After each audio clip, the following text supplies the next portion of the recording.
Começa agora mais um Léo ao Quadrado, desta segunda-feira, dia 8 de julho de 2019. Eu sou Aquiles Lins, editor do 247, estou aqui substituindo hoje o Leonardo Atush, junto com o meu companheiro, meu amigo aqui de programa, o Leonardo Stoppa. Boa noite, Léo. Tudo bem? Boa noite, Lins. Tem gente falando que o Léo Atush vai tirar férias para passear com o Moro. Será que isso é verdade? Que deu? Bom, fontes me disseram que ele está já no Rio de Janeiro, né? Inclusive, ontem participou de um sarau maravilhoso em homenagem ao João Gilberto. Recomendo, quem não viu, tá lá. Tá aqui, né? Na TV 247, procurem lá. Muito legal também. Então, o Léo tá cariocando. Tá certo. Eu fico muito feliz com essa... Deixa eu acertar meu som aqui, porque agora que eu tô vendo, eu tava fazendo uma... Enquanto o pessoal chega, né? Não sei se você sabe, Aquiles, que o Facebook agora ele não me deixa falar mais sobre política, porque toda vez que eu falo sobre política, meus vídeos caem como nudes. É isso mesmo, eu falo sobre política, o vídeo cai como nudes. Então eu tava gravando fazendo um papel de Conde aqui, imitando o Conde, gravando uma musiquinha pro Facebook, já que não pode falar de política. Eu gravei uma música do Raul, sabe aquela que fala que talvez o que a gente precisa é entrar em contato? Eu gravei e coloquei no Facebook. Porque lá eu não posso falar. Como assim? Eu não posso falar de política. Se falar de política, cai. Então, não, eu vou soltar um Raul aqui, né? Quem sabe, quem entender, vai entender a mensagem. Mas é isso aí, nós estamos sendo censurados de todas as formas. Existem técnicas de uso de algoritmo para censurar a gente, existem técnicas de uso das falhas nos algoritmos para conseguir censurar a gente. E eu tive 4 vídeos de política derrubados como nudez, por incrível que pareça. Sério? Exatamente. É uma falha que o Facebook... Eu não acredito que o Facebook tenha essa vulnerabilidade. O que eu acredito é que o Facebook realmente deixe essa vulnerabilidade para ser explorada por aqueles que têm mais poder de uso dos algoritmos para controlar as vulnerabilidades. Porque acreditar que o Facebook, do tamanho que não teria condições para avaliar se um vídeo realmente é ou não é nudez, isso aí é desconfiar do poder do Facebook, né? E na hora que você vê um vídeo de política seu caindo e você vê a informação que você não pode postar nudez, eu falei, que isso, gente? Não faz sentido uma coisa dessa, né? Mas infelizmente é isso mesmo. Eles deixam essas vulnerabilidades para serem exploradas por aqueles que têm conhecimento dos algoritmos. É uma forma de deixar uma brecha. Inclusive, é uma coisa muito próxima ao que o Sérgio Moro fez no Banestado, que o Sérgio Moro condenou muitos amigos no Banestado, mas ele condenou de uma forma tão falha que ele deixou brechas para que as condenações fossem revisadas, o que é bem melhor do que se ele tivesse absolvido. Porque se ele tivesse absolvido, obviamente o Ministério Público teria subsídios para mostrar que ele realmente não podia ter absolvido porque tinham provas. Não, o que ele fez? Ele condenou de forma errada para ter jeito de revisar na segunda instância. O Facebook faz a mesma coisa, ele deixa brechas para que os mais poderosos financeiramente possam explorar e com isso derrubar os inimigos políticos, que é o que tem acontecido, infelizmente, né? Mas a música do... Então tá me parecendo, sabe o que, Léo? Você me falou isso aí, eu me lembrei daquelas receitas de bolo que os jornais estampavam na primeira página para denunciar a censura, né? Embora você tenha escolhido uma alternativa, vamos dizer assim, um pouco mais agradável, porque essa música específica do Raul é maravilhosa, né? Quando ele diz, por exemplo, que nunca se vence uma guerra lutando sozinho, né?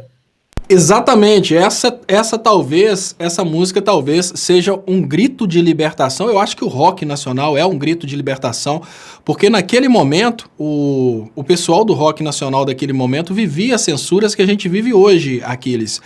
E o Raul, nessa música, ele fala exatamente isso, né? Nunca se vence uma guerra lutando sozinho, talvez o que a gente precisa é entrar em contato. E talvez nesse momento a sociedade brasileira precise entender que é uma guerra e a gente precisa entrar em contato. Não é ficar direita para um lado, esquerda para o outro, as pessoas isoladas atrás dos computadores, não. Tem uma grande força contida, né? Por toda essa força contida, com toda essa força contida que vive guardada, o eco de suas palavras não repercute em nada. Então não adianta nada, sem união, a gente continuar tentando repercutir uma ideologia nos nossos círculos, nas nossas bolhas, porque a gente pode realmente fazer essa ideologia explodir. Mas para isso acontecer, a gente precisa entrar em contato, porque o que a gente está vivendo hoje, infelizmente, é uma guerra de vários vários comunicadores, vários políticos, todos eles tentando vencer essa guerra sozinhos para serem talvez a próxima estrela? Será que seria isso? Não, mas a guerra tem um grande inimigo que está conseguindo vencer todos nós. Se a gente não entrar em contato, ele vai continuar vencendo. Eu acho que essa mensagem, apesar de ter sido escrita há muito tempo atrás, ela foi escrita para o mesmo inimigo e ela continua tendo a mesma validade que ela tinha quando ela foi escrita e talvez não foi tão bem compreendida, né?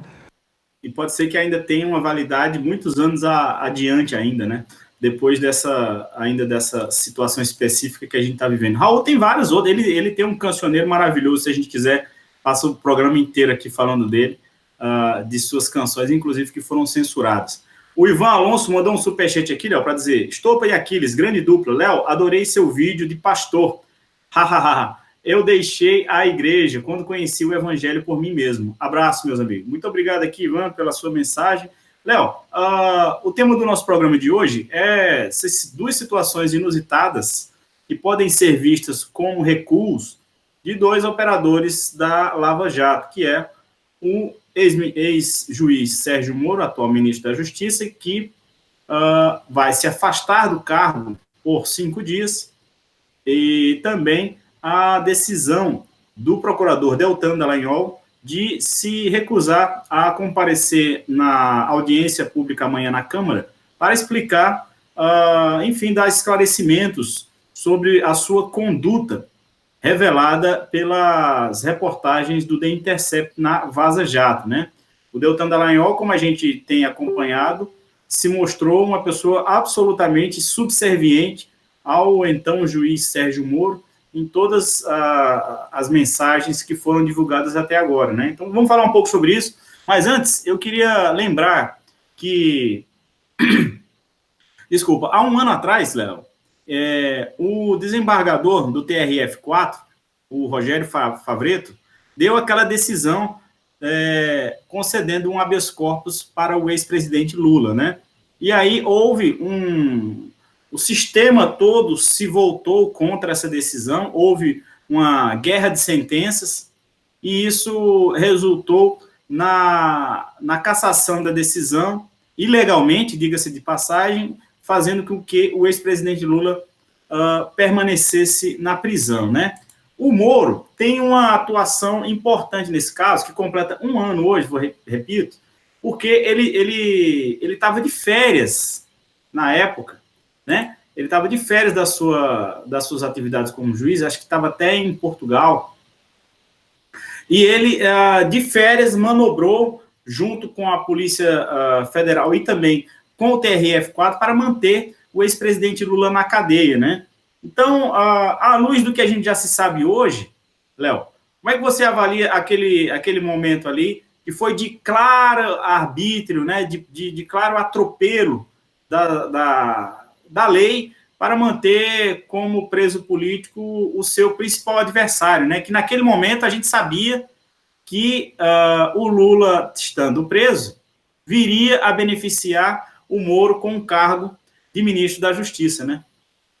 Olha, eu acho fantástica a situação de hoje, Aquiles, porque nunca na vida, assim, não digo nunca na vida, né? Mas nesse episódio que a gente está vivendo hoje, nessa novela chamada Lava Jato, e nessa recolonização do Brasil, nunca nós tivemos tantos subsídios para provar aquilo que a gente vem falando há tanto tempo, né? É mais ou menos assim, estamos batendo em cima dessa tecla há anos, e é engraçado quando as pessoas chegam e falam: nossa, descobriram que é isso. Não descobriram nada. Eles simplesmente nos ajudaram a provar as coisas, e desde aquele momento, eu lembro que naquela ocasião do Favretto foi quando eu decidi realmente fazer lives, porque antes daquele dia eu fazia muitos vídeos gravados, naquele dia eu fiz uma live do dia inteiro, e uma coisa que me deixou bem impressionado foi como que, dentro de um país em que a hierarquia óbvia do Poder Judiciário sobre a Polícia Federal jamais poderia ser desconsiderada, nós tivemos uma situação em que o Poder Judiciário ele foi desobedecido em função de um arbítrio de um chefe da Polícia Federal. Por quê? Houve um bate-fio entre o chefe da Polícia Federal, o Moro, e ali no meio daquela conversa a gente sabe que teve PGR, assim, tiveram várias pessoas se manifestando, mas uma coisa é certa. Naquele momento, indiferente do viés político-ideológico, isso não interessa, isso não vem ao caso. Naquele momento, quem exercia jurisdição era o desembargador Rogério Favretto, o que significa que nada, absolutamente nada, justificava a desobediência daquele habeas corpus. O Moro ter mexido os pauzinhos de fora do Brasil, de um lugar onde ele não pode exercer jurisdição, isso é muito importante. O Moro não poderia ter dado pitaco dentro do Brasil, de fora do Brasil. Ele não poderia sequer ter apego a um processo, porque é uma coisa básica. O juiz não sei se normalmente as pessoas não entendem isso, mas o juiz, ele é um cara tão inerte, isento e transparente que ele não pode ter apego ao seu julgamento. O que significa que um juiz ele não tem que ficar lutando para manter a sua decisão. Muito pelo contrário. Ele julgou a coisa para cima, que lá em cima seja resolvido. Olha, já fiz a minha parte. Agora, se fizerem lá em cima, se for para proteger vagabundo, seja lá o que for, eu não tenho nada a ver com isso mais. Mas nós tivemos naquele dia o maior samba contra o Estado Democrático de Direito brasileiro, e foi naquele dia que eu percebi que nós estamos vivendo o maior golpe da nossa história, porque, olha, existe uma diferença muito grande entre golpe e restabelecimento da ordem democrática através do golpe. Nós tivemos um golpe, que a gente fala o golpe militar, e a partir daquele golpe foi restabelecida uma ordem democrática. A partir dali existiam novas regras do jogo. No momento que nós tivemos o AI-5, por mais que o AI-5 fosse uma coisa completamente fora da lógica democrática, fora da lógica da liberdade de expressão, por mais que aquelas coisas fossem totalmente fora do que faz sentido, aquelas coisas estavam lá como regras a partir de um golpe que trouxe uma nova ordem democrática. O problema é que hoje nós vivemos o maior golpe, talvez, da nossa história, e talvez o maior golpe dos estados dentro da humanidade, que a gente vive um golpe permanente, e esse golpe permanente ele se esconde por trás de uma ordem democrática que foi totalmente ferida. Por quê? Nós não tivemos, Aquiles, naquele momento, um general ou qualquer autoridade tirando o poder do poder judiciário. Muito pelo contrário, continua a percepção na sociedade que o poder judiciário ele é uma das funções do poder dentro do Brasil. Continua a percepção de que se o Lula tiver uma decisão do STF e o Lula sai, sempre continuou essa percepção. Mas naquele dia eu vi que não é assim. Naquele dia eu percebi que o Lula não era um prisioneiro do Estado brasileiro através de suas instituições, mas o Lula era um prisioneiro direto do governo Temer. Isso porque toda uma articulação aconteceu em instituições do Poder Executivo para desobedecer o Estado, que naquele momento era representado pelo desembargador Rogério Favretto. E essa desobediência ao Estado me mostrou uma coisa muito clara. O Lula não sai da cadeia simplesmente pelas instituições, que ainda que o Lula tenha uma decisão judicial, eles vão mexer os pauzinhos dentro do Poder Executivo. E na época, o Poder Executivo nem era Sérgio Moro e Bolsonaro. Hoje, com o Poder Executivo sendo Sérgio Moro e Bolsonaro, o que esse evento do Rogério Favretto me traz de uma forma muito clara é que não há possibilidade da gente sonhar com a libertação do ex-presidente Lula, ainda que o STF decida dessa forma, numa situação em que a Polícia Federal é controlada pelo Bolsonaro e pelo Sérgio Moro. O cara que condenou de uma forma completamente picareta o ex-presidente Lula, hoje é responsável pelo grupo que segura as chaves do presídio onde está, da cadeia onde está o ex-presidente Lula. Isso é um ponto que mostra assim, que nós tivemos um desmoronamento completo das instituições, nós não temos mais o Estado democrático de direito que a gente tinha até bem pouco tempo atrás.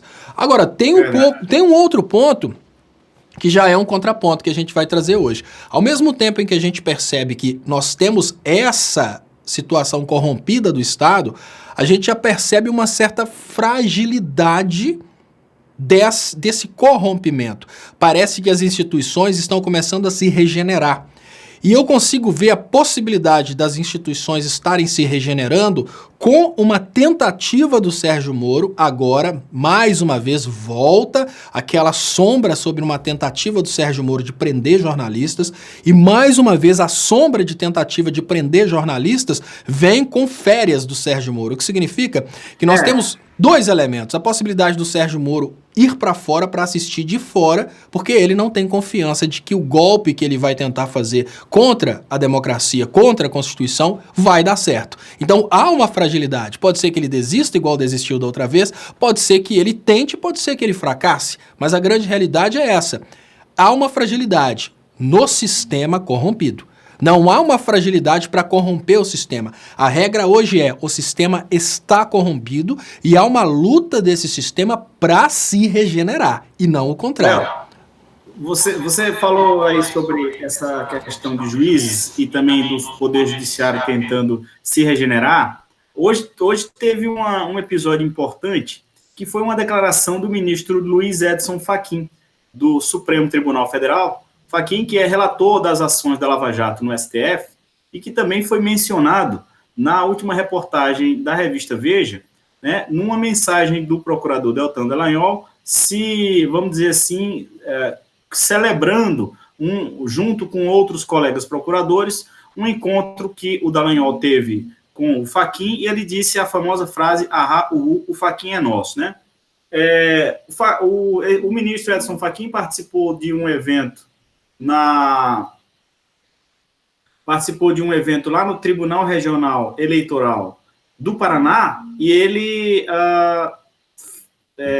deu uma declaração muito contundente em relação foi quase um recado ao juiz Moro, né? Onde ele disse o seguinte, sem citar ninguém, né? Sem citar absolutamente ninguém. Mas aí o Fachin falou, abre aspas: ninguém está acima da lei. Juízes e membros do Ministério Público não podem usar o seu cargo para atender a interesses pessoais ou ideologias. Juízes também cometem ilícitos e devem ser punidos, disse Fachin. Aí ele complementou: juiz algum tem uma Constituição para chamar de sua. Juiz algum tem a prerrogativa de fazer de seu ofício uma agenda pessoal ou ideológica. Se o fizer, há de submeter-se ao escrutínio da verificação. Fecha aspas, diz aí o Fachin. Como é que você vê, Léo? Porque, embora ele não tenha citado absolutamente ninguém e nem se referido à Operação Lava Jato em seu discurso lá no TRE do Paraná, ele mandou, quem acompanha minimamente o noticiário sabe que isso é um claro recado ao juiz Moro e também ao procurador Deltan Dallagnol. Resta saber, e aí eu queria que você avaliasse, se esse é um gesto do Fachin de que, vamos dizer assim, que demonstra incômodo em ser citado de uma maneira constrangedora, e aí ele pode vir vamos dizer assim, mudar a sua trajetória que ele vem tendo nas ações da Lava Jato, ou é apenas, vamos dizer assim, uma bravata para jogar para a torcida? Olha, Aquiles, eu tenho a impressão de que nada do que está sendo decidido hoje nos processos da Lava Jato, nada disso tem a ver com autos do processo, são decisões. O que nós precisamos pensar, para a gente conseguir entender como que juízes estão julgando hoje, o que a gente precisa fazer é uma avaliação de como que nós normalmente avaliamos o resultado de nossas atitudes, né? Quando a gente está fazendo regime e vai comer aquele bolo de chocolate, ou então aquele bolo de leite condensado, a gente pensa, além do prazer ocasionado pelo comer o bolo, a gente pensa no engordar também, né? No resultado de uma ação. E a gente normalmente coloca peso nas duas coisas. Olha, esse bolo é tão bom que vale a pena comer, é mesmo engordar, e depois eu resolvo isso na esteira depois. Ou então, olha, eu não estou muito afim de fazer academia depois, eu prefiro perder esse prazer de comer esse bolo do que ter que engordar e sofrer com isso depois. Então, cada pessoa coloca pesos nas atitudes de acordo com o resultado daquelas atitudes. Eu falo isso porque o que está em jogo hoje não é necessariamente julgar contra o Sérgio Moro. Se julgar contra o Sérgio Moro fosse simplesmente tirar o Sérgio Moro do Ministério da Justiça e botar o Sérgio Moro na cadeia, seria muito fácil, Aquiles. Mas hoje nós temos uma situação em que nós temos a seguinte condição estabelecida no Brasil. Nós temos todo um governo federal e todo um governo estadual que foi, obviamente, modificado por causa da Lava Jato, por causa da dopagem eleitoral e por causa da inércia. Eu nem digo inércia, que inércia é característica do Poder Judiciário, mas por causa da omissão do Poder Judiciário em lidar com questão de fake news, impulsionamento de WhatsApp. Podemos dizer que hoje nós temos muitos estados brasileiros, muitos deputados, muitos senadores, temos muitas autoridades no Brasil que foram eleitas por causa das mentiras que vieram da Lava Jato, por causa da condenação do ex-presidente Lula. Olha, muitos deputados e senadores deixaram de ser eleitos porque o Lula não estava no palanque. Então tentar minimizar a situação e achar que considerar o Sérgio Moro suspeito implica tão somente em retirar o Lula da cadeia e colocar o Lula dentro de casa é desconsiderar os efeitos póstumos dessa decisão. Considerar o Sérgio Moro suspeito significa considerar o processo eleitoral de 2018 todo dopado. Significa dizer que todas as atitudes tomadas pelo Bolsonaro são contestáveis, porque, afinal de contas, essas atitudes vieram, obviamente, de um governo que não é legítimo. Hoje nós conseguimos ver o Rodrigo Maia tentando passar uma percepção de que a reforma da Previdência não vai vir do Poder Executivo, porque o Rodrigo Maia já percebe que o governo Bolsonaro já está sendo contestado como um governo ilegítimo. Afinal de contas, ele veio, obviamente, da utilização do Poder Judiciário para modificar o processo eleitoral. Mas não é só o Poder Executivo. Vamos cair na real. Eu falo muito do caso da Dilma aqui em Minas Gerais. Ela estava em primeiro lugar nas pesquisas para o Senado. Vem aquela enxurrada de fake news com mamadeira erótica, com kit gay, toda aquela coisa do bolsonarismo. E a Dilma caiu, nem eleita ela foi. E essa é uma situação que aconteceu em vários estados brasileiros. Requião também.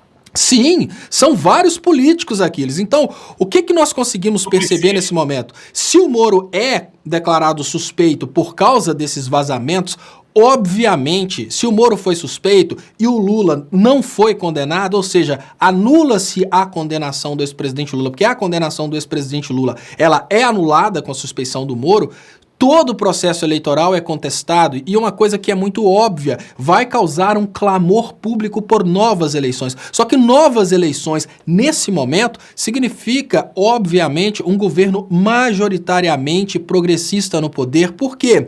O povo foi exposto a um governo golpista, que é esse governo da moral, dos bons costumes, e ficou bem claro que o PSDB agiu para poder polarizar e modificar o processo eleitoral através da mentira. Esses outros partidos, como o PSL, que são importantíssimos para as reformas, agiram dessa forma. Então, hoje, existe um desespero muito grande no STF sobre as repercussões da liberdade do Lula. Pegar hoje e colocar o Lula dentro de casa para falar que ele vai esperar novas decisões, isso é muito fácil. É por isso que eu acho que, no último momento, até quem estaria do lado do Lula acabou virando. Porque o cara falou, o ministro pensou, olha, se eu coloco o Lula dentro de casa agora por causa desses vazamentos, mas a gente não julga a suspeição do Moro, nunca a suspeição do Moro será julgada. Agora, se julga a suspeição do Moro, toda a farsa cai por terra. E se toda a farsa cai por terra, eu pergunto para você, Aquiles, onde fica o investimento dos banqueiros que colocaram muita grana para conseguirem coisas como reforma da Previdência? Onde ficam os investimentos das petroleiras que querem comprar o que sobrou da Petrobras? Então nós estamos vivendo uma situação dentro da qual o STF julgar a suspeição do Moro significa o STF julgar toda a eleição de 2018 e automaticamente julgar muitos atos que só aconteceram, obviamente, por causa da Lava Jato. E aí a gente começa a voltar no tempo, a gente tem inclusive o impeachment da Dilma. E aí eu te pergunto, se o impeachment da Dilma foi um ato ilegal, se o Temer era um ilegítimo, como que fica a venda do pré-sal? Como que fica a reforma trabalhista? Se o governo era ilegítimo, tudo foi ilegítimo. Então hoje, a preocupação maior do STF é arrumar uma forma do Lula morrer para não ter que julgar a suspeição do Moro. Porque julgar a suspeição do Moro hoje é julgar que tudo que foi realizado por causa do impacto moral da Lava Jato é contestável. E olha, bater de frente com uma petroleira que comprou o pré-sal e falar, olha, quem vendeu não podia vender, isso é bizarríssimo. Imaginar que os ministros do Supremo vão ter coragem hoje de virar para uma Exxon e para uma Shell e falar, olha, vocês compraram de pessoa errada. O povo não queria vender. Aquele não era o presidente do Brasil. Foi um golpe. Isso é bem pesado. Agora, Léo, eu acho muito pertinente essa reflexão que você fez, esse raciocínio, mas eu tendo a imaginar que o Supremo Tribunal Federal ele está tentando arrumar um estratagema que permita soltar o Lula sem desfazer o golpe. Eu acho que o Supremo está trabalhando isso. Ele não conseguiu ainda, vamos dizer assim, eu acho, uma saída para essa encalacrada. Porque justamente por isso que você está dizendo, se julgar o Moro suspeito, obviamente, todo o mais será colocado em suspeição, inclusive é um argumento utilizado pelo próprio Moro quando ele é contestado em relação às suas decisões. Então a gente vai ter que soltar o Renato Duque, então o Eduardo Cunha também é inocente, aquela argumentação primária dele, porque sabe-se que cada caso é um caso. O caso do Lula, especificamente, é o mais gritante, né? Só ler alguns superchats aqui. O Cláudio Alves está dizendo, será que Lula não é prisioneiro do corporativismo do judiciário? Afinal, a anulação de suas condenações desmoralizará as instâncias superiores. Eu acho que essa, Cláudio, é uma preocupação do Poder Judiciário. Como é que a gente desmonta uma ilegalidade sem desmoralizar tudo e manter, vamos dizer assim, uma aura de instituições estão funcionando, né? Hoje teve uma declaração importante, Léo, que foi a do ex-ministro do Supremo Tribunal Federal, ex-presidente do STF, o Nelson Jobim, que foi ministro do governo Lula também, que disse que o STF foi conivente com as ilegalidades da Operação Lava Jato. Então, veja, eu acho que já está se alastrando um entendimento de colocar também uma parte da responsabilidade no Supremo, e não apenas na primeira instância e na segunda instância, né? Um presidente do STF dizer que a Suprema Corte foi conivente com as ilegalidades tem um peso ali, vamos dizer, simbólico nessa narrativa, né? Resta saber agora que instrumento vai ser feito para permitir que o Lula saia sem que o golpe desande. E o Lula aceitaria isso? Né? Também tem uma questão que tem que combinar com os russos. Ele já disse que não vai para casa com tornozeleira, né? Ou vai para casa inocente, como é o seu direito, ou vai ficar lá constrangendo o poder e depois assombrando a República por mais, sei lá quantos, 300 anos aí, né? Porque, por todo sempre, será lembrado que houve no Brasil um golpe que tirou um presidente mais bem avaliado da sua história, da disputa eleitoral, para colocar um sindicato de ladrões e depois a extrema-direita no poder. Léo, agora voltando aqui, vamos falar do afastamento, então, do Moro, porque a gente tem que falar também do Dallagnol. O Moro, como você disse, pediu o afastamento do cargo entre os dias 15 e 19 de julho, né? Ele vai a autorização do seu afastamento foi publicada nesta segunda-feira, no Diário Oficial da União, sob o argumento de motivos particulares, né? Foi divulgado aí já na imprensa que ele iria ajudar o filho na mudança do filho lá para os Estados Unidos, onde ele iria estudar. Esse foi dado como o motivo particular, vamos dizer assim, para o Moro se afastar. Porém, é inegável que a gente está diante de uma medida que ocorre depois de uma sonora vaia lá no Maracanã, que deixou claro que o povo reprovou o Moro e o Bolsonaro no teste de popularidade, porque eu não sei se você se lembra, Léo, o Bolsonaro disse que ia levar o Moro no Maracanã para o povo decidir, né? Então o povo vaiou. Um dia depois o Moro anuncia seu afastamento. E aí um blog alinhado à Lava Jato, né, que é o antagonista, divulgou que a Polícia Federal estaria estudando prisões de pessoas relacionadas aos vazamentos das mensagens de Moro, Dallagnol e dos demais procuradores. Você acha que dá para estabelecer uma relação entre o afastamento do Moro e essas possíveis prisões, o que a gente dá para analisar sobre esse afastamento do Moro? Tem relação com a vaia? Não tem? Tem relação com a Vaza Jato? Ou o Moro está saindo simplesmente para ajudar o filho que vai se mudar para os Estados Unidos? Olha, com certeza são eventos concatenados. O que segura o Sérgio Moro e o Bolsonaro, porque nesse momento é muito importante que as pessoas entendam que não existe governo Bolsonaro sem Sérgio Moro e, obviamente, não existe Sérgio Moro sem Bolsonaro. Se o Bolsonaro cai, o ministro da Justiça, obviamente, vai ser substituído, assim como se o Moro cai, a popularidade do Bolsonaro derrete. O que segura o Moro e o Bolsonaro, primeiro, é quem manda em absolutamente tudo, que é o dinheiro. Para segurar o Moro e o Bolsonaro no poder, os banqueiros e essas outras pessoas, grandes empresários que estão surfando nessa onda de privatizações, de entreguismo e de reformas do Bolsonaro, eles estão investindo grandes montas no sentido de manter viva a popularidade do Bolsonaro e a popularidade do Sérgio Moro. Tá muito difícil manter essa popularidade depois desses escândalos, porque o problema nem são os escândalos, tá, Aquiles? Porque se esses escândalos tivessem vindo no momento em que o Bolsonaro tivesse conseguindo gerar emprego e crescimento econômico, os escândalos seriam relevados. Tanto é que a Rede Globo e os demais canais, eles atacam o PT há muito tempo, mas o povo simplesmente ignorava os ataques por causa do crescimento econômico. O que foi necessário para os ataques da Rede Globo realmente funcionarem contra o PT? Foi necessária a destruição da economia. Então, quando a mídia percebeu que ela não ia mudar a opinião pública simplesmente falando mal dos políticos, criando histórias contra os políticos, ela trouxe também o derretimento da economia.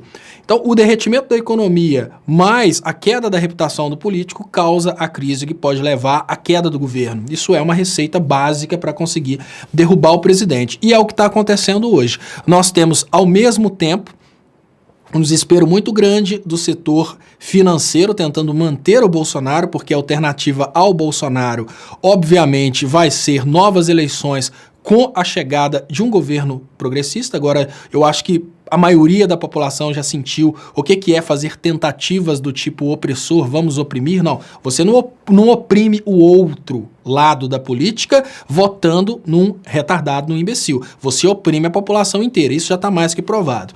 Então são os fatores, o que são os indicadores utilizados agora por Bolsonaro, Sérgio Moro e, obviamente, pelos coordenadores das ações para tomarem as atitudes? Obviamente, popularidade. Por quê? Que eles têm o apoio das elites, isso a gente tem por causa da reforma da Previdência. Hoje eu vi uma matéria no 247 que para mim foi um super indicativo de que as elites já estão se desconectando do Bolsonaro, que foi o Maia se manifestando no sentido de dizer que o mérito da reforma da Previdência não está no governo, mas sim dentro do parlamento. Isso é fantástico, porque isso mostra que já não tem mais articulação vinda do Bolsonaro, e é importante lembrar que PEC, proposta de emenda constitucional, e emenda constitucional é prerrogativa do Congresso. O presidente pode fazer até uma sugestão, pode até fazer uma proposta, mas a votação ela é do Congresso e o presidente não pode nem vetar, porque o poder constituinte... Não, olha, o poder constituinte reformador, ele é, obviamente, o Congresso Nacional. Mas existe um limite, Aquiles, ao poder constituinte reformador. Esse limite é a própria Constituição. Então, o poder constituinte reformador, ele pode tentar reformar a Constituição para tentar incluir, por exemplo, a pena de morte. Mas está escrito lá que, no artigo 5º, lá nas cláusulas pétreas, que não será objeto de deliberação qualquer tipo de coisa que venha a tocar, por exemplo, nos direitos e garantias fundamentais. Então, o limite ao poder constituinte reformador é a própria Constituição. Então o STF só entra fazendo isso, só falando, não, isso vocês não têm direito de reformar, porque o poder constituinte originário, ele não deixou brecha para reformar nesses pontos aqui. Mas o presidente da República, ele não entra nessa brincadeira, ele só faz a proposta, e o poder constituinte reformador, que é o Congresso, que é quem faz uma PEC acontecer. Então, basicamente, podemos dizer que, como a PEC é uma prerrogativa do Congresso, não depende do presidente da República, a proposta do presidente da República nessa brincadeira era o convencimento público, no que o presidente era Qual que era a função do presidente, segundo as organizações financeiras? Convencer o gado brasileiro de que essa reforma é uma coisa maravilhosa. Convencer o gado brasileiro que tirar férias de 13º traria mais empregos. A função do presidente nessa brincadeira, e agora eu falo uma coisa que parece que é... digamos que parece que é um déjà vu, mas não é um déjà vu, é uma realidade. A função do presidente do Brasil, nessa atual conjuntura política, é a função da rainha da Inglaterra. É só amenizar a população. Uma grande popularidade, com essa grande popularidade ele aparece e fala, olha, tá ok, precisamos aí acabar com essa coisa de 13º e férias, tá ok? Porque isso tira a empregabilidade, tá ok? Com uma grande popularidade, um cara muito... Muito bom o seu Bolsonaro. Essa grande popularidade, Aquiles, ela faz o cara conseguir transmitir para o povo uma diminuição da resistência e consegue com isso um cardume de dentro do povo para lutar contra uma coisa que é contra ele mesmo. Igual você percebe, hoje o Bolsonaro tem de dentro da população mais humilde pessoas lutando pela reforma da Previdência. Então, para que o Bolsonaro serve para os banqueiros? É para aprovar? Não! O Bolsonaro é, dentro do Brasil, a função da rainha da Inglaterra. Dá aquela tranquilidade populista para o povo não se levantar contra as reformas, não se levantar contra a venda do patrimônio nacional. Por quê? Porque como ele foi eleito, presume-se que ele é um cara que tem a confiança do povo. Mas, tecnicamente falando, isso não é mais a verdade. Depois do primeiro ataque contra a educação, o Bolsonaro derreteu muito. E agora também, com essa questão do Sérgio Moro estar derretendo, Operação Lava Jato estar derretendo, a gente percebe que o Bolsonaro está passando por momentos ruins de popularidade. Então a gente começa, para voltar no início da pergunta, a gente começa a juntar o Bolsonaro com pouca popularidade, o Sérgio Moro com a popularidade derretendo. Esses dois elementos que no início do governo tinham um amplo apoio nas polícias e nas Forças Armadas, se fosse uma questão de decidir no dia 5 de janeiro sobre a prisão de jornalistas, não há dúvidas que ele conseguiria. Ele conseguiria, obviamente, botar jornalistas na cadeia e o povo ia aplaudir, não ia ter escândalo interno, só escândalo internacional. Mas hoje a realidade é bem diferente, Aquiles, porque veja bem, nós temos uma outra coisa aqui, eu queria até agradecer o Tony Conceição, né, que me chamou de jurista ali, eu sou mestrando em Direito, Tony. Eu não sou doutorado ainda não, então eu acho que eu não sou jurista, eu estou no meio do caminho.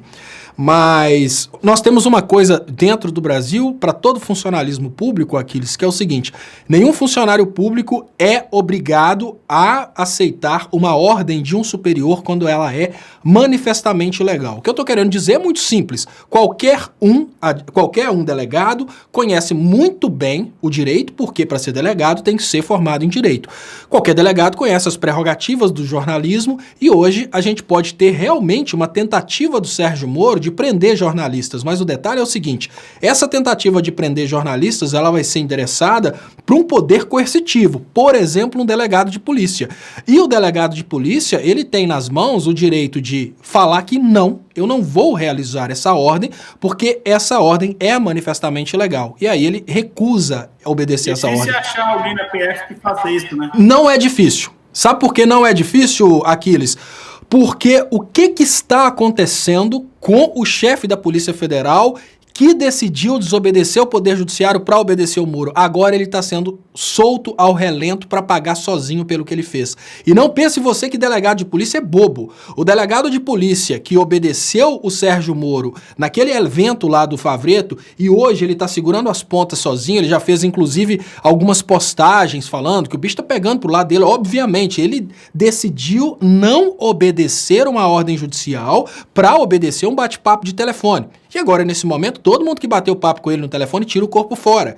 A bomba estoura pro lado dele. Uma coisa é ficar do lado do Sérgio Moro quando o Sérgio Moro estava em alta. E a pergunta básica que eu faço nesse momento é, se você fosse delegado de Polícia Federal, por mais que você tivesse a sua ideologia alinhada com a ideologia do Sérgio Moro, você arriscaria a sua carreira para obedecer uma ordem manifestamente ilegal de um cara que está cada vez mais queimado e hoje existe uma coisa que é consenso. Não adianta tentar prender os jornalistas no Brasil, o material está fora do Brasil, ele vai continuar sendo divulgado. A internet, a menos que esse delegado tenha uma garantia que o Brasil vai partir para um regime extremamente fechado, ditadura mesmo, e que ele vai ser protegido, tudo bem, aí ele faz isso. Mas nessa falsa ilusão de democracia, dentro da qual a corda arrebenta para o lado mais fraco, eu acho que só um delegado muito estúpido deixaria de seguir a lei para seguir uma ordem manifestamente ilegal do Sérgio Moro,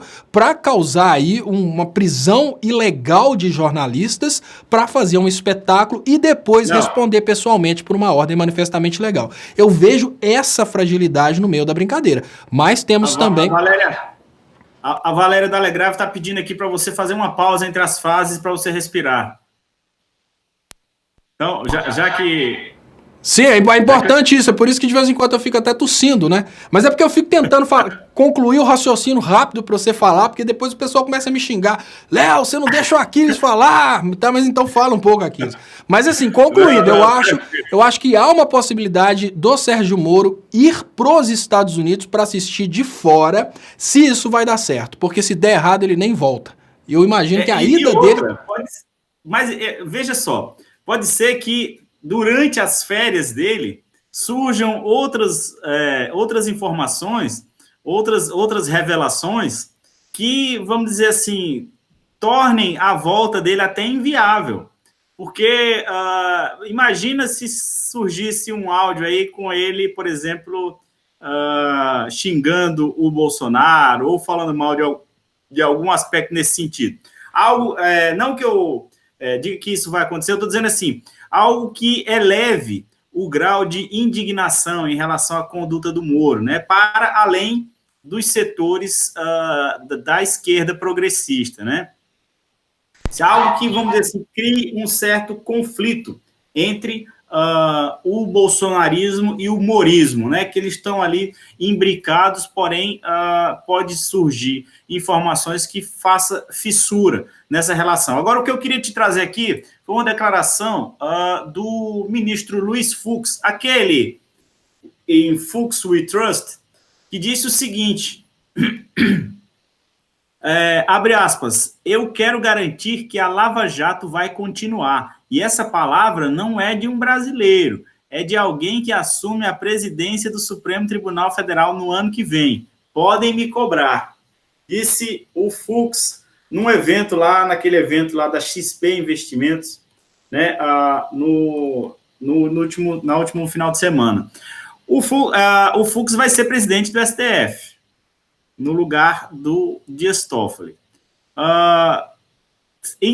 Diminui-se, assim, as possibilidades da gente ter vamos dizer assim, uma pausa nas ilegalidades da Lava Jato e também o julgamento de determinadas das ilegalidades, né, que foram cometidas nas ações.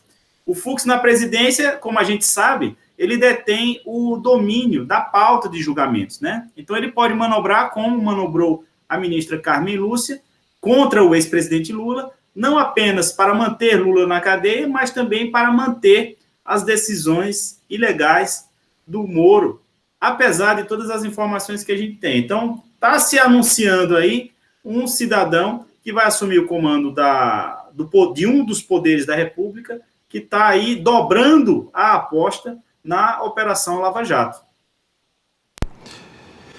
Sim, Aquiles, o que acontece é o seguinte, nós precisamos dividir o Brasil em 3 blocos. O bloco neutro de participação, que pode ter até algum posicionamento, mas é o bloco neutro de participação.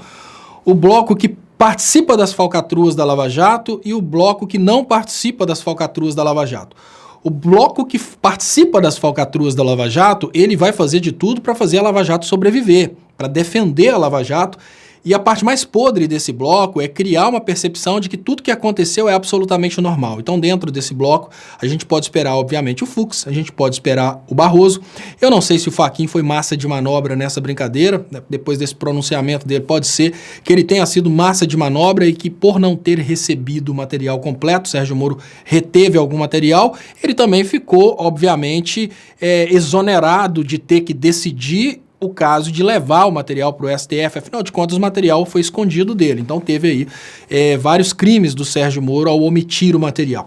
O mais importante nesse momento é o seguinte, e isso é muito importante mesmo, nós precisamos ter consciência que os juristas que estão conectados à Lava Jato, a opinião deles sempre vai ser no sentido de proteger a Lava Jato.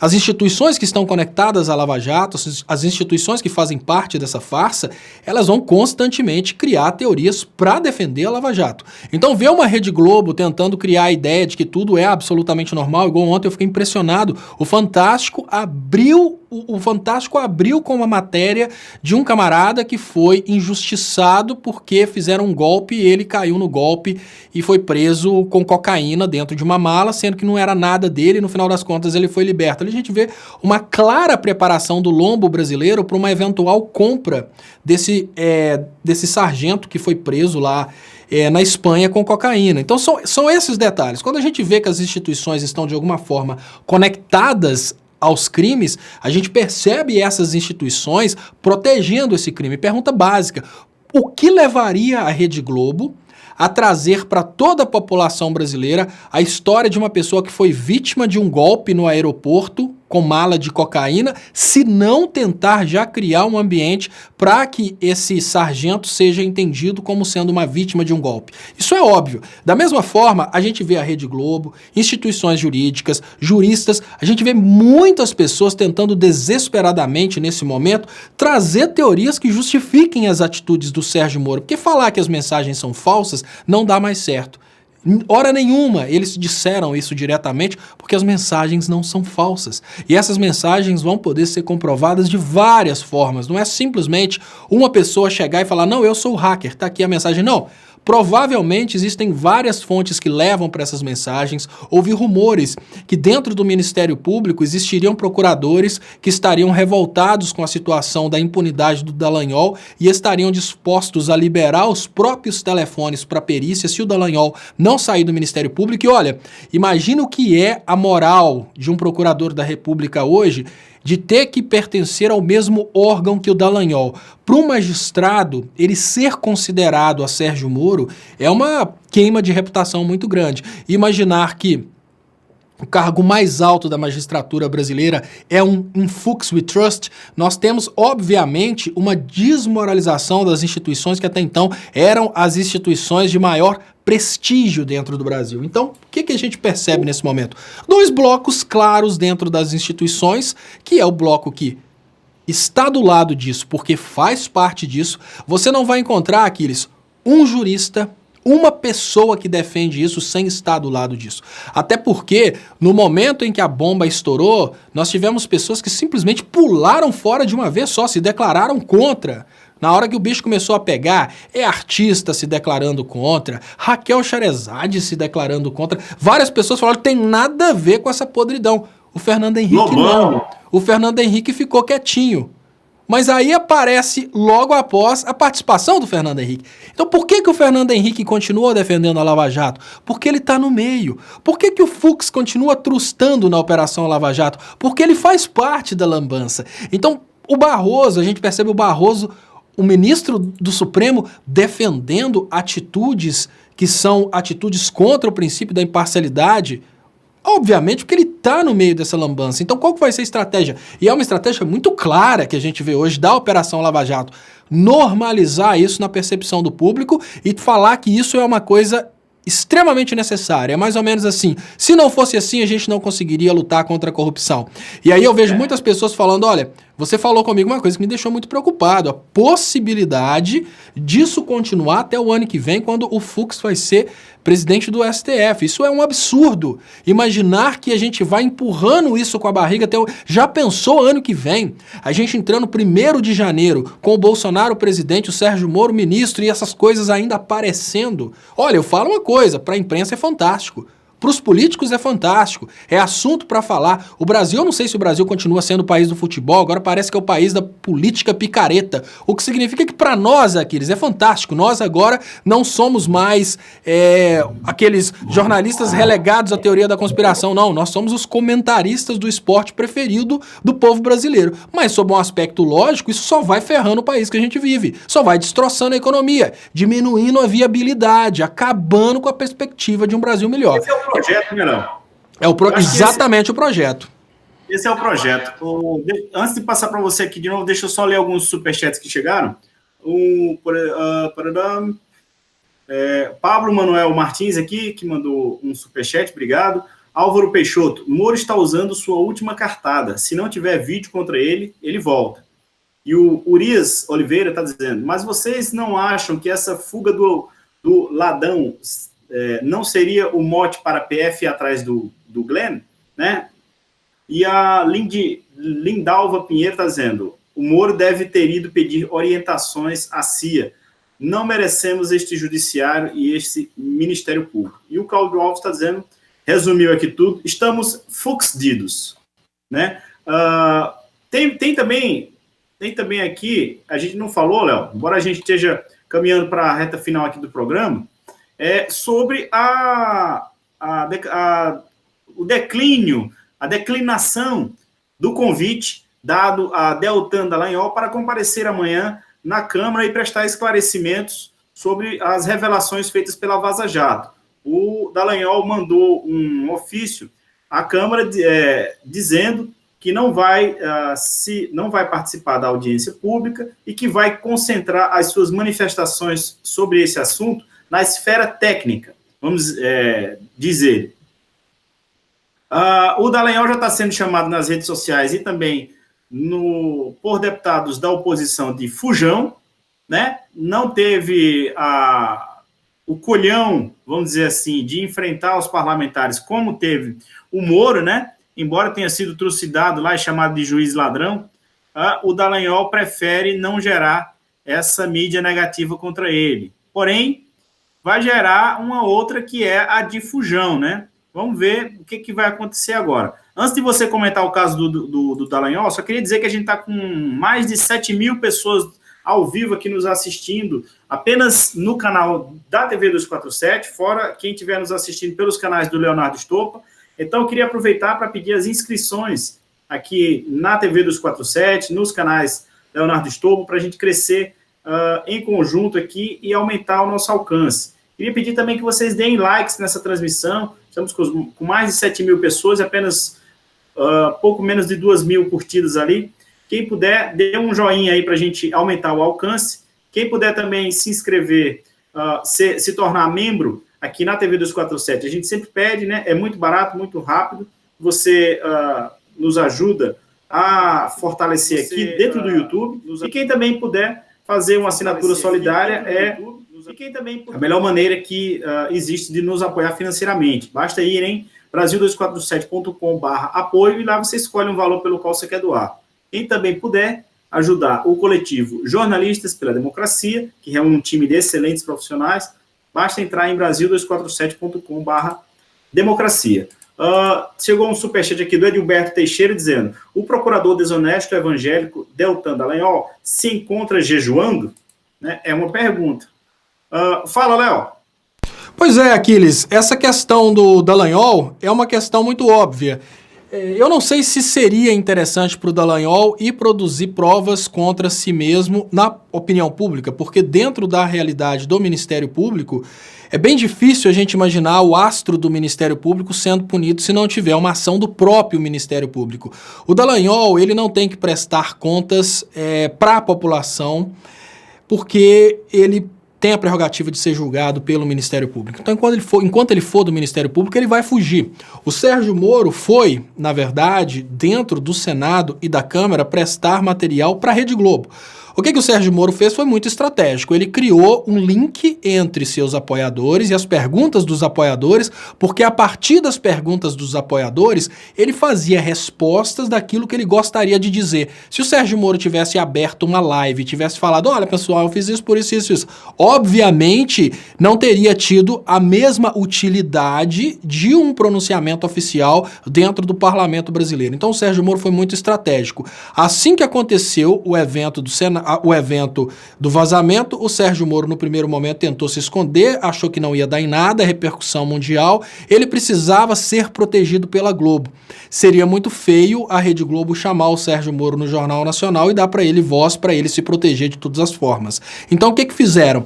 Olha, Sérgio Moro, você vai no Senado, algumas pessoas vão levar teorias jurídicas para você falar que tudo que você fez é absolutamente normal e a partir daí a Rede Globo vai usar só as melhores partes para te defender. Já com o Dallagnol a coisa começa a ficar um pouco diferente, Aquiles. Primeiro, o peso das denúncias está 90% em cima do Sérgio Moro. Apesar de que o que o Dallagnol fez é muito infantil e feio, o Dallagnol ele foi a parte beneficiada. Mas o Sérgio Moro foi o juiz que beneficiou uma parte. Então, para o Dallagnol é muito estratégico, porque 99% das pancadas vão acontecer sobre o Sérgio Moro. O Dallagnol tem a vitalicidade de membro do Ministério Público, então quanto menos o Dallagnol se expor, melhor, porque existe o risco, por mais que seja um risco absurdo, um risco baseado em falta de caráter e falta de bom senso, existe um risco muito grande, e nem é risco, existe uma probabilidade acima de 90% de não acontecer nada com o Dallagnol, do Dallagnol continuar sendo procurador federal. Existe a possibilidade deles reverterem a situação e conseguirem colocar o Dallagnol como PGR. Não duvidem disso. Na próxima escolha o Bolsonaro coloca o Dallagnol como PGR. Não duvidem. Isso por quê? Porque na opinião pública eles estão consolidando a ideia de que tudo que foi feito foi absolutamente normal. Mas o Sérgio Moro, ele está sendo criticado ao redor do mundo. O Sérgio Moro está sendo criticado como sendo um juiz que beneficiou a acusação. E tem muitos lugares do mundo que a acusação não tem a mesma função que no Brasil. No Brasil, o Ministério Público é fiscal da lei. O Ministério Público tem a obrigação de inocentar se a pessoa for inocente. Ele não é obrigado a vencer a causa. Não é um processo civil dentro do qual um tem que vencer o outro, indiferente, está certo e pronto. Não. Dentro do Brasil, a ideia do Ministério Público é, o próprio Ministério Público não se convenceu que o cara é culpado, nas palavras do próprio Dallagnol, que não viu muita solidez nas denúncias do caso do Triplex, ele deveria pedir absolvição. Por quê? Porque ele é fiscal da lei. Mas por causa dessa divergência de percepção da realidade, tanto o povo brasileiro quanto o povo fora do Brasil acabam percebendo o Dallagnol como sendo o menino que ganhou o doce. O grande problema é, o Sérgio Moro é o cara que tirou sua imparcialidade para dar o doce para o Dallagnol. Eu acho até estratégica a ideia de focar no Sérgio Moro. Eu acho que a gente começa a destruir a farsa da Lava Jato se a gente começa a focar em uma pessoa. Porque se a gente tenta fazer exatamente o erro da esquerda durante todo esse tempo, abrir várias frentes de batalha, e todas as frentes de batalha concentradas em pontos diferentes, a probabilidade da gente ser derrotado é muito grande. Então eu acho que nesse momento, deixa o Dallagnol se defendendo, as coisas vão vir e automaticamente o Dallagnol vai derreter. Se todo mundo foca no Sérgio Moro como sendo responsável pela quebra da economia brasileira, o Sérgio Moro derrete. A queda do Sérgio Moro automaticamente vai trazer a queda do Bolsonaro, vai trazer um processo maior contra o Dallagnol. E o povo brasileiro conscientizado pode até contestar o poder do STF, contestar a forma como o ministro chega a ser ministro do STF, contestar a vitalicidade do STF. Tudo isso são coisas possíveis numa nova Constituinte. Mas essa nova Constituinte ela só pode acontecer depois de um amadurecimento. Já pensou se a gente tivesse uma nova Constituinte no final de 2018? Se a gente tivesse uma nova Constituinte com esse povo que elegeu Bolsonaro achando que Bolsonaro seria a solução para o Brasil, a gente provavelmente teria 3 linhas na Constituição, uma linha de introdução, uma linha com pena de morte para tudo e uma outra linha de encerramento, porque era um povo que achava que a pena de morte era suficiente para resolver tudo. Hoje esse povo começa a perceber que até o cara que vai dar a sentença de morte, ele tem interesses pessoais. Então esse amadurecimento da população é o maior ganho que a gente está tendo nos últimos tempos. Se a gente aproveita esse amadurecimento da população e se a gente promove esse amadurecimento da população, mostrando para o povo o que foi Sérgio Moro, o que significa Sérgio Moro e o que esse cara fez com a economia, e mostrando para o povo brasileiro o mais importante, nunca se vence uma guerra lutando sozinho. Essa guerra vem de fora. Se o povo brasileiro entende que aqui dentro nós devemos entrar em contato para vencer essa guerra de fora, aí sim a gente consegue vencer o grande problema. E unindo de volta o povo brasileiro, o resto vai acontecer, porque o povo brasileiro nunca esteve tão interessado em política como agora. Eu não posso dizer politizado, nós temos pessoas nas ruas pedindo o fim do STF e do Congresso, então eu não posso dizer que esse povo está politizado. Mas uma coisa eu posso dizer, esse povo está muito interessado em política, então é um bom ambiente. Verdade. É boa reflexão essa questão da maturidade da população em relação a uma nova constituinte. Ia ser realmente uma coisa, lei do talião, né? Com armas. O Carlos Brito está dizendo aqui, como reza o ditado, Fux Toffoli e Fux deu. Né? Gente, então é isso. Com essa reflexão aí muito boa do Leonardo Stoppa acerca da posição do Dallagnol, a gente encerra o programa de hoje. Queria agradecer aqui 7.200 pessoas nos assistindo. Muito obrigado a todas vocês e a todos vocês que estão aqui conosco na TV 247, né? Queria pedir para vocês se manterem aí, porque daqui a pouquinho, às 8 horas da noite, vai ter Boa Noite 247, com a Gisele Federici, Paulo Moreira Leite e Alex Sonic. Às 21 horas, o William tem uma entrevista imperdível do William De Luca com o historiador James Green, especializado em estudos latino-americanos e ativista da causa LGBT. O James Green, não sei se vocês se lembram dele, é um norte-americano que foi confundido com o namorado da ex-presidente Dilma Rousseff quando ela passou uma temporada lá nos Estados Unidos. Foi muito engraçada essa associação que a mídia fez. E logo mais às 22 horas, eu volto com vocês no programa O Dia em 20 Minutos. Então é isso, gente. Valeu, Stoppa. Um abraço. Valeu, Aquiles. Eu queria só pedir o pessoal que está assistindo ainda pela TV 247 para dar um pulinho aqui no canal Leonardo Stoppa, que está transmitido nesse momento. É muito fácil, é só você procurar por Leonardo Stoppa. Eu vou falar mais uma vez sobre a minha ideia conspiratória sobre Sérgio Moro fugindo para descer cacetetada nos jornalistas brasileiros, para ele observar isso de fora. Então vamos dar um pulinho aqui. E lembrando, quem não quiser dar um pulinho aqui agora, dá um pulinho aqui às 10h30 que eu estou de volta. Então, valeu, Aquiles, e até mais. Valeu. Pessoal, valeu. Pessoal, dando sequência no raciocínio, eu queria agradecer muito vocês que estão assistindo pelo canal do Stoppa e pelo canal Leonardo Stoppa. Eu fico impressionado como que os haters, eu nem falo haters, porque não tem nem muito ódio dessas pessoas, tem mais essas pessoas que ficam mais pinicando mesmo. Eu vejo que tem, por exemplo, Tony Conceição, Ruth Mix, são pessoas que não conseguem realmente perder um programa aqui no canal Leonardo Stoppa. E quando eu olho o Tony Conceição, Ruth Mix e outros que são pessoas que não concordam com o que eu falo, mas estão constantemente participando, eu lembro daquela cena do Matrix. Se vocês assistiram Matrix 1, tem uma cena muito interessante do Matrix, que é aquele momento em que o Neo, ele quer descer do carro, ele fica com orgulho, meio ferido, né, porque aqueles outros personagens acabam dando uma prensa nele, ó, se tem que ser do nosso jeito e pronto, não contesta muito não. Aí ele quer descer do carro, assim, um pouco vaidoso, e aí parece que a Trinity, né, que olha pra ele e fala assim, eu sei que você não quer descer desse carro, porque você sabe muito bem o que é essa rua e você sabe onde essa rua vai dar.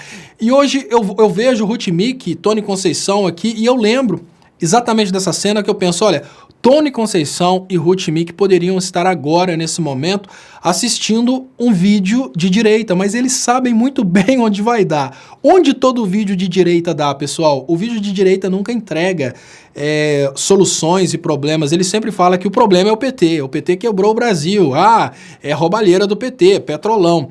Então, como eles sabem muito bem onde tudo vai dar na direita, né? Que roubou, que é vagabundo, que é safado. Como eles conhecem muito bem o argumento dos vídeos de direita e sabem que não tem absolutamente nada a mais para aprender nos vídeos de direita. Eles estão aqui constantemente participando com a gente. Então eu agradeço a todos vocês, agradeço também as pessoas de direita que estão aqui tentando abrir a cabeça para um outro lado, tentando conhecer o outro lado da história. Olha, antes de colocar o filme que encerra todo o Léo ao Quadrado aqui no canal Leonardo Estopa, que é o de como o PT quebrou o Brasil, eu queria falar com vocês sobre a possível técnica do Sérgio Moro para conseguir de fora observar o sucesso do quebra-pau que talvez ele vai promover aqui dentro. Eu imagino, pessoal, da seguinte forma: o Sérgio Moro ele tá caindo e ele tá caindo atirando. Por quê?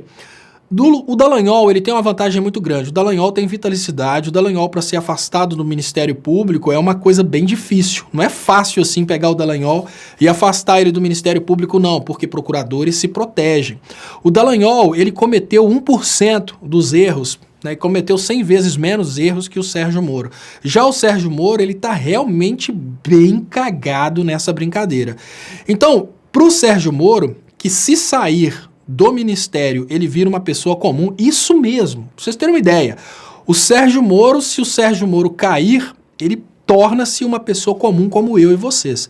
Ele não é mais juiz de direito, ele não volta mais a ser juiz, ele não é ministro, ele vai ter que desesperadamente se segurar até as próximas eleições, para nas próximas eleições se eleger, por exemplo, deputado, senador ou governador. Obviamente que se ele tentar, ele é eleito, que a gente tem pessoas esdrúxulas igual ele no Brasil. Mas antes das próximas eleições, o Sérgio Moro não vai ter nem foro privilegiado. O que significa que antes das próximas eleições, ele vai ser extremamente vulnerável até a prisão. Ele não sabe o que pode acontecer com ele até as próximas eleições. Então, dentro dessa brincadeira, esse Sérgio Moro é extremamente vulnerável. Ele pensa nesse momento: olha, acabou totalmente a popularidade dele, está derretendo, ele está acabando e ele pode tentar cair atirando. Cair atirando é ver se eles conseguem dar um golpe de Estado e ver se esse golpe se sustenta. Só que um golpe de Estado, para se sustentar, ele precisa de apoio das Forças Armadas e apoio das polícias. Eles não sabem mais se eles têm esse apoio. Se eles tivessem tentado esse golpe em janeiro, talvez eles tivessem conseguido. Mas hoje está muito claro, porque o negócio deles não é dar um golpe para melhorar o Brasil, é um golpe para livrar o próprio traseiro. Enquanto a coisa era mais comum, assim, enquanto a coisa era mais comunista, né, Bolsonaro, Sérgio Moro e os demais do mesmo partido traziam aquela ideia de que eles estariam fazendo isso pelo conjunto, pelos policiais, pelas Forças Armadas. Enquanto existia essa percepção, poderia haver um grupo grande dentro das Forças Armadas para realmente dar um golpe em nome do Bolsonaro. Só que hoje já está muito claro que a intenção do Bolsonaro e do Moro de dar o golpe seria mais conectada a livrar o próprio traseiro. E quando a coisa deixa de ser coletiva para ser individual, ela perde um pouco o apelo. É mais ou menos assim: por que os policiais e as Forças Armadas dariam um golpe para proteger o Sérgio Moro? Há pouco tempo atrás, eles dariam um golpe para se proteger. Não, agora quem manda somos nós. Não, agora eles dariam um golpe para proteger o traseiro do Sérgio Moro. Mas mesmo assim, parece que o Sérgio Moro vai tentar. De fora do Brasil, ele observaria para ver se daria certo esse golpe, e se esse golpe der certo de fora do Brasil, ele volta; se não der certo, talvez ele nem volta. Essa é a opinião que eu tenho, porque a gente tem dois elementos: a gente tem essa possibilidade de prisão de jornalistas e a gente tem a viagem do Sérgio Moro, tudo isso marcado. Já o Dallagnol, ele vai tentar empurrar com a barriga e tentar jogar com o esquecimento do povo brasileiro.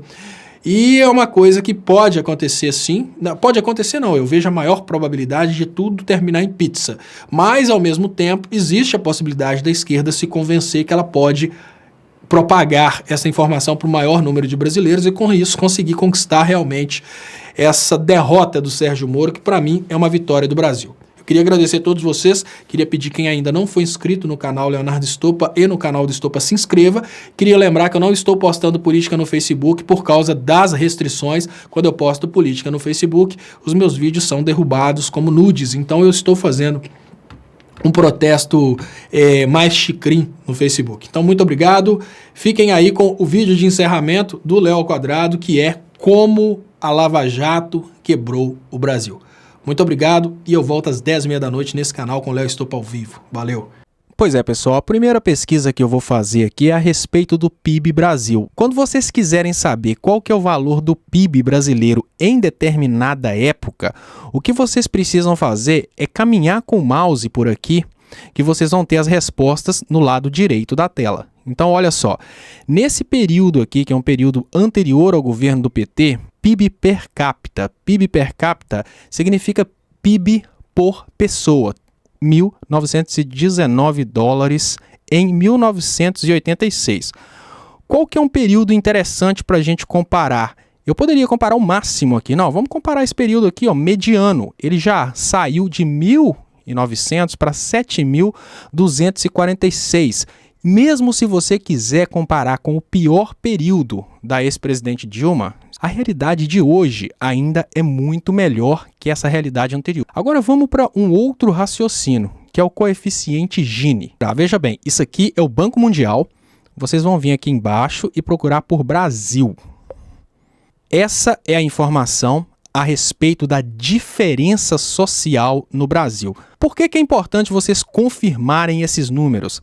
Porque existe uma conversa de que o PIB brasileiro cresceu, mas as benéfices desse PIB foram diretamente para as camadas mais ricas. Claro que os ricos ficaram mais ricos, mas é muito importante mostrar que o crescimento do PIB e as políticas de distribuição de renda conseguiram diminuir a desigualdade social no Brasil. Com esses dois gráficos, vocês vão conseguir demonstrar para os colegas de vocês que o Brasil cresceu sim durante os governos de esquerda e, mais importante que isso, esse crescimento refletiu em toda a população. Aqui, pesquisa Desemprego Brasil, FHC e Lula. Você pode utilizar qualquer gráfico para mostrar para eles. Tem várias opções de gráficos aqui. E todos os gráficos vão mostrar basicamente a mesma coisa, que é uma queda assim, considerável na taxa de desemprego até o governo da Dilma. O que acontece? O desemprego, ele começa... Isso aqui é a taxa do governo. Olha que interessante. O desemprego durante o FHC, Lula 1, olha como é que o desemprego ele vai caindo até o final do governo da Dilma 1. O que causou o desemprego no Brasil? Foi o PT? Vamos raciocinar aqui usando a própria cabeça e não usando o sentimento. Olha só, o PT pegou o governo do FHC com o desemprego lá em cima. Durante todo o período, o PT foi só reduzindo a taxa de desemprego. Isso aqui. Aí chega nesse ponto aqui, no final do primeiro mandato da Dilma, começa o espetáculo da Operação Lava Jato. E o que a gente tem como resultado? O desemprego sobe de uma vez só. Até o final do primeiro mandato da Dilma, quando não tinham tantas interferências no governo, quando não tinha o Aécio Neves fazendo as pautas bomba e travando o Congresso para prejudicar a Dilma, e quando não tinha o espetáculo da Operação Lava Jato, o desemprego só estava caindo. Então, gente, é muito óbvio. A Operação Lava Jato é esse momento aqui, ó, onde o Brasil quebra, o desemprego sobe de uma vez só, o PIB volta a cair. E aí eu vou trazer para vocês mais uma informação que saiu aqui junto com essa informação do Desemprego Brasil, que é isso aqui, ó. Olha que interessante para vocês mostrarem também para os seus amigos. Falências requeridas. Peraí, foi o PT que quebrou o Brasil. Mas durante o governo Lula e Dilma, o número de falências requeridas diminuiu drasticamente. Pelo gráfico, a gente vê, eu não estou conseguindo ler os números, mas a gente vê que as falências requeridas no final do governo Dilma, antes da Operação Lava Jato, era 10 vezes menos do que o final do mandato aqui do governo FHC. Olha o que foi o governo FHC em média. Olha o que aconteceu durante o governo Lula. Durante o governo Dilma, o número de falências só caiu.